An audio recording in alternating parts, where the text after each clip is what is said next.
sini patut diduga Novi itu adalah pelaku kejahatan kemanusiaan.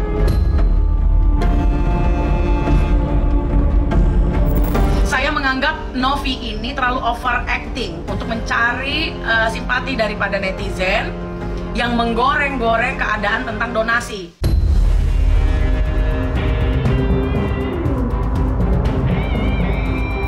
Saya akan kasih uang 240 juta untuk Agus.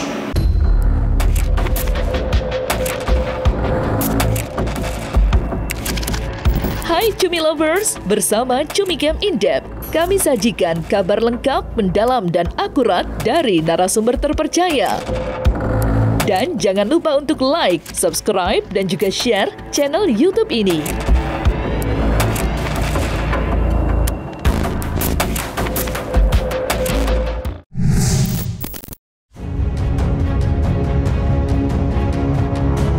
Kisruh uang donasi senilai 1,3 miliar yang dipermasalahkan oleh Novi dan juga Agus selaku korban penyiraman air keras yang membuat kedua matanya mengalami kerusakan hingga alami kebutaan, kini masih berlangsung sengit.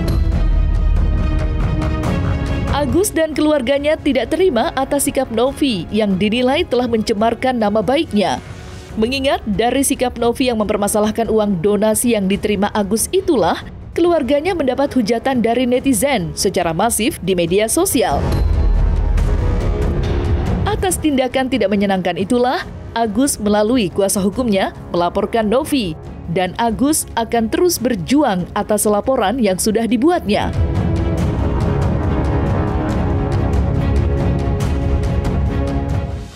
Udah, itu nggak usah dipersoalkan. Tidak usah dipersoalkan, itu hanya mencari-cari kesalahan orang, ya Gus. Kan orang baik nih, orang baik, bapaknya orang baik. Pada intinya dasarnya orang kalau udah berantem, udah nggak suka, sudah saling jahat, udah masa terganggu ini, ngapain lagi lu mau jadi mama angkatnya? Ya, serahkan uangnya kembali sama Agus. Kalau lu nggak serahin, gua laporin. Itu bujuk rayunya ada, penipuan, penggelapan, ya pasalnya ada. Kita sudah somasi. Berarti ada konsekuensi hukum yang akan menjerat Novi. Ini salahnya apa? Kemarin para donatur yang ngomong mengembalikan donasi sudah dikembalikan senilai 1,3 miliar dengan uang Deddy Sumargo 93 miliar, dan kami nyatakan udah tidak ada lagi uang yang Novi permasalahkan di sini. Mau nuntut Mas Agus apa lagi? Kalau Mas Agus penjahat dari kemarin sudah diambil duitnya, dia pulang ke Aceh, betul nggak? Dia bukan penjahat, dia orang baik, dia kembalikan, ya. Sampai kemarin Mas Agus bercerita ke saya, sampai sekarang, ya. Mas Agus, banyak hamba Allah yang masih mau membantu, ya. Tahu nggak teman-teman, dari awalnya muncul permasalahan ini. Coba kalau permasalahan ini cuman ini donasi ke Agus, tapi permasalahan konflik of interestnya jangan dibawa ke publik, ya. Jadi seolah-olah Novi itu tanpa dosa, tanpa masalah, ya. Pasal 1 ayat 3, negara kita negara hukum, ya. Dan seluruh rakyat Indonesia harus melaksanakan landasan konstitusional Undang-Undang 45 pasal 30 ayat 1, ikut serta memberikan suatu kontribusi untuk ketahanan negara ini, untuk kenyamanan negara ini, ya. Kalau ada seorang anak manusia, warga negara Republik Indonesia yang namanya Agus Salim diserang martabatnya, diperlakukan kayak binatang, ya. Mau disiram lagi, diancam secara radikal kan gitu oleh para orang-orang yang bertanggung jawab. Apa saya mau diam saja? Ini udah pengancaman loh. Saya mengatakan di sini patut diduga Novi itu adalah pelaku kejahatan kemanusiaan, ya, dan kita akan buktikan pengadilan, ya. Ini dari kata kemarin berkali-kali saya mengatakan ayo tabayun, ayo begini, nggak dijawab somasi kami, malah klarifikasi yang ngawur. Saya bilang ketika Mas Agus sudah menguasakan kepada seorang advokat, maka hak hukum itu berpindah kepada seorang advokat. Kenapa berpindah kepada seorang advokat? Sesuai landasan konstitusional Undang-Undang Nomor 18 Tahun 2003. Kenapa kalian masih menghubungi Pak Mas Agus yang sedang sakit hati? Kenapa masih menghubungi Bang Elmi? Kenapa masih menghubungi Wawa? Kan ada nomor kami di situ. Netizen ini netizen apaan ini? Saya yakin nggak semua netizen yang begitu ya. Tapi kalau dibilangin begini-begini, kasihan dia baik, dia ngerawat orang gila, guntung kasihan. Nggak begitu, audit aja. Nanti setelah diaudit baru kalian lihat siapa yang, ya. Petisi ini adalah orang tidak tahu, tidak mengerti, yang menganggap Agus ini penjahat. Uangnya itu petisi, ya. Uang 101,3 miliar itu udah di sana. Dalam ketakutan sebelum ada petisi ini. Jangan lagi kamu hanya itu kan si Novi takut. Sehingga dia takut itu uang sudah di rekening dia buatlah seolah-olah saya di dukungan masyarakat. Tidak seperti itu.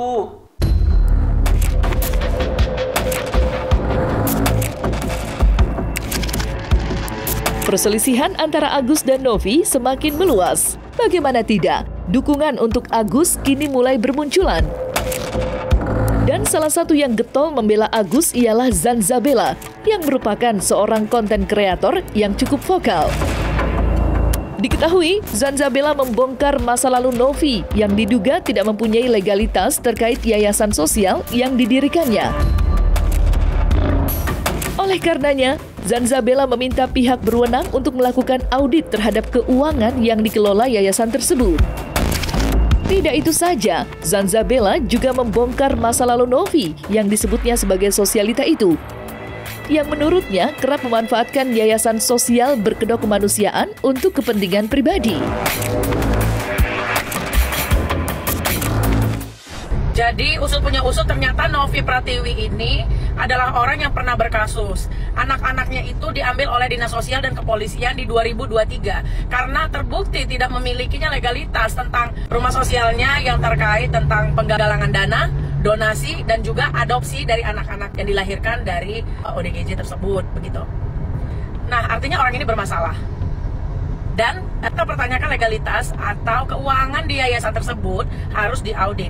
Mengingat dia melakukan hal seperti ini, melepaskan pekerjaannya tidak serta-merta karena ketulusan hatinya. Mungkin bisa saja memang seperti yang lain-lain, oknum-oknum pendiri yayasan sosial, di mana mereka hanya untuk mencari duit saja, mencari konten dan mendapatkan uang dari orang-orang disabilitas atau orang dengan gangguan jiwa. Jadi kalau kalian mau telah yang benar ya, nanti kalau udah diusut baru. Padahal kan 2023 terbukti kalau dia memang melanggar. Ini harus diawasi karena si Novi ini adalah sosialita. Saya menganggap Novi ini terlalu overacting untuk mencari simpati daripada netizen yang menggoreng-goreng keadaan tentang donasi. Ingat ya, Bang Hotman Paris, Bang Kamarudin, Bang Farhad Abbas dan lain sebagainya itu tidak bisa kita pungkiri mereka sangat paham hukum. Ya, dari aspek hukum, Novi bertindak melampaui karena donasi itu adalah hak daripada Agus. Dan kalian tidak boleh bercanda-bercanda tentang orang yang telah menjadi korban dari tindak kriminalitas. Bagaimana mungkin kita orang yang tidak cacat menghina orang yang cacat? Terlepas dari apapun masa lalunya Agus, Novi pun punya masa lalu sebagai mantan pramugari dari salah satu brand maskapai. Ada juga kita tahu, dengar bagaimana Novi dulunya. Nah, kemudian kita tidak membahas masa lalu di sini. Ya, kita berbicara tentang kemanusiaan. Nggak boleh kalian itu karena suka lalu salah pun dibela, ya. Bagaimana mungkin kemanusiaan dihilangkan di sini? Agus itu adalah orang yang tidak bisa bekerja lagi. Jadi kalau dia dapat donasi, dia mau kasih orang tuanya, dia mau belikan rumah, memangnya kenapa? Selama proses penyembuhan dia itu berjalan, mau dengan BPJS atau tanpa BPJS. Gua curiga kalau Novi ini iri, karena donasi tersebut ternyata banyak sekali. Ada inisial SRH, terjemahkan Mbak Novi kalau dengar. Modusnya itu bagaimana dia memakai rekening orang lain. Ya, SRH ini menghubungi kami, Pak, itu saya yang menyerahkan dengan pakai atas nama saya. Dan karyawan-karyawan relawannya Novi punya surat perjanjian di mana isinya perjanjian itu adalah dia tidak akan membuka aib Novi. Keren nggak perjanjiannya? Apa itu perjanjian seperti apa? Seperti begitu. Nah, pertanyaan saudara yang mengatakan kepada saya, ini modusnya seperti itu, Bang. Sama dengan Mas Agus, pakai Mas Agus saja. Makanya kita patut curiga begitu uang sudah masuk Mas Agus, ya kan? Kayak elang lihat kayak burung elang lihat mangsanya di bawah. Justru kau dapat uang yayasanmu gara-gara orang buta ini. Buka aja di audit itu berapa uangnya. Jahat kalian semuanya. Semua ya bilangin nama John sama siapa nama itu? Waroka itu bilang hati-hati kamu ngomong ya. Nggak ada gunanya. Kamu terkenal hanya untuk menghujat orang buta. Yang nggak bikin simpel nih yang yayasan itu bukan Agus. Dan orang-orang juga kalau ada yang orang buta buat laporan itu jangan marah-marah lah. Indonesia berubah dikit, ya kan? Gak banyak orang cacat yang bermasalah di Indonesia ini. Gak usah lagi bicara antri itu buat kita yang normal, ya.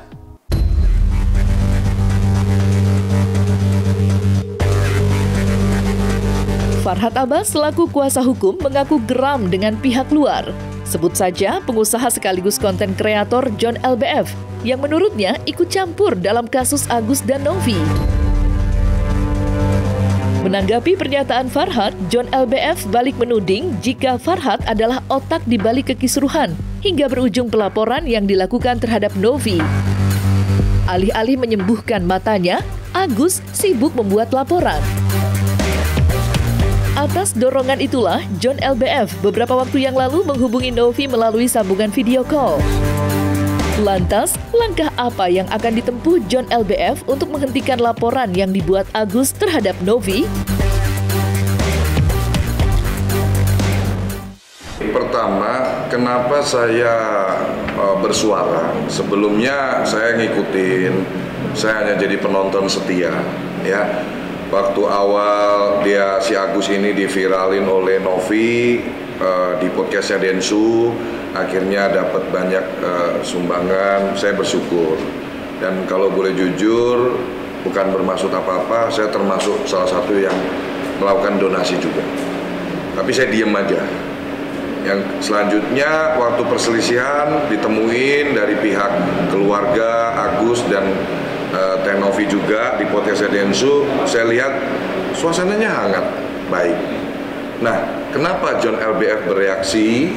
Karena kemarin beberapa waktu lalu saya lihat Agus ini didampingi Bang Farhad Abbas membuat laporan polisi di Polda Metro Jaya. Yang saya dengar-dengar dalam pasal pencemaran nama baik. Jadi saya kira saya harus angkat suara. Pertama-tama teman-teman, saya marah pada siapapun oknum yang nyuruh Agus bikin LP. Ini otaknya di mana? Terus terang saya ngomong. Ini orang dalam kondisi dia sudah tidak bisa melihat dunia. Dia sedang dalam proses pemulihan kesehatan. Lagi nyari dokter yang bisa nyembuhkan, mulihin penglihatannya lagi. Orang-orang di sekitar Agusnya ini yang saya pikir harus diluruskan pemikirannya, ya. Oleh sebab itu, yang pertama saya mengutuk keras dan mengecam siapapun orang yang menyuruh Agus ke kantor polisi bikin LP. Orang yang bikin LP itu, ya orang itu harus aktif ketika ada panggilan untuk klarifikasi BAP dalam proses penyelidikan, dia wajib hadir. Nggak bisa diwakilkan karena dia sebagai pelapor. Justru kau dapat uang yayasanmu gara-gara orang buta ini. Buka aja di audit itu berapa uangnya. Jahat kalian semuanya. Semuanya bilangin nama John sama siapa nama itu? Waroka itu bilang hati-hati kamu ngomong ya. Nggak ada gunanya. Kamu terkenal hanya untuk menghujat orang buta. Yang nggak bikin simpel nih yang yayasan itu bukan Agus. Dan orang-orang juga kalau ada yang orang buta buat laporan itu jangan marah-marah lah. Indonesia berubah dikit. Ya kan?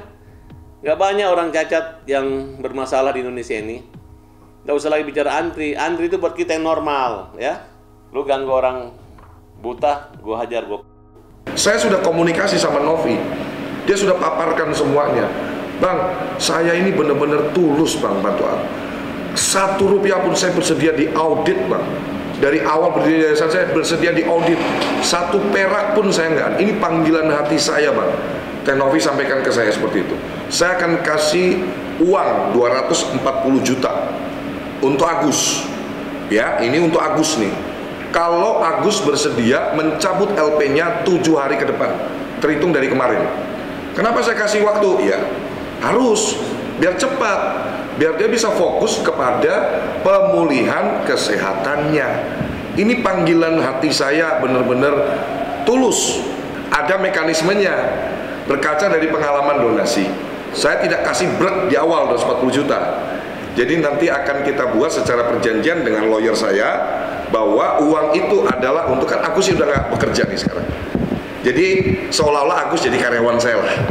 Ya, kita akan buatkan kontrak perjanjian resmi di hadapan lawyer, ya, akun pribadinya Agus. Jadi nanti kita akan bayar, saya akan serahkan dananya secara bulanan.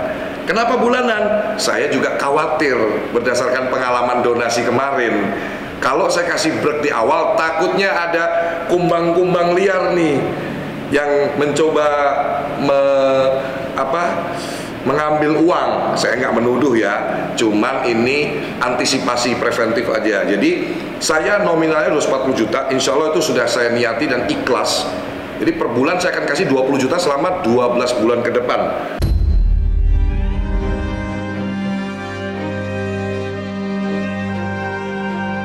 Nah, selesai sudah Cumi Lovers, saksikan terus Cumi Camp In-Depth, kabar lengkap, mendalam, dan akurat dari narasumber terpercaya. Dan jangan lupa untuk like, subscribe, dan juga share channel YouTube Cumi Cumi.